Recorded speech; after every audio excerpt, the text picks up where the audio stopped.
আজকে মানে প্রচণ্ডভাবে পরিশান।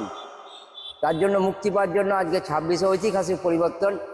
এটা হবে পরিবর্তনই সংসারের নিয়ম, যেটা গোটা ভারতবর্ষে পরিবর্তন হয়। বাংলা কেন পরিবর্তন, এটা কি কোনো কলকারখানা, শিল্প, কর্মসংস্থান বলে কিছু নয়। যেখানেই হচ্ছে মানুষের শুধু ভাতা ভাতা দিয়ে একটা নিয়ম হচ্ছে যে ভাতাটা হচ্ছে মানুষের কাছে তার ব্যক্তি সত্তাটা, মৌলিক অধিকারটা পারচেস করা।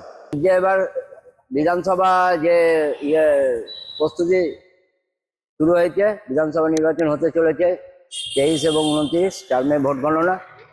তো সমস্ত রাজ্যবাসী যেটা চাইছে জনগণ, যে একটা পরিবর্তন, ঐতিহাসিক পরিবর্তন, যে পরিবর্তন হচ্ছে দুর্নীতির বিনাশ এবং সুশাসন, সুবিন্যাস।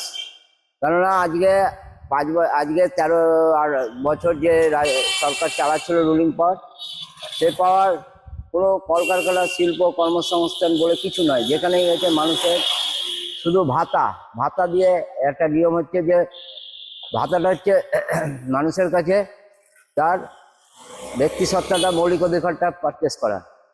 এবং তার সঙ্গে যে আজকে মানুষ তিতিবিরক্ত, যেটা মহিলা আজকে সুরক্ষা এবং বেকারত্ব, মূল্যবৃদ্ধি, আজকে জনবিন্যাস যেটা হচ্ছে অনুপ্রবেশ, ঘুষপেটিয়া, এইগুলো নিয়ে মানুষ আজকে মানে প্রচণ্ডভাবে পরিশান। তার জন্য মুক্তি পাওয়ার জন্য আজকে 26-এ ঐতিহাসিক পরিবর্তন। এটা হবে পরিবর্তনই সংসারের নিয়ম, যেটা গোটা ভারতবর্ষে পরিবর্তন হয়। বাংলা কেন পরিবর্তন, এটা কি কোনো কারোর ইজারা নিয়ে আছে নাকি?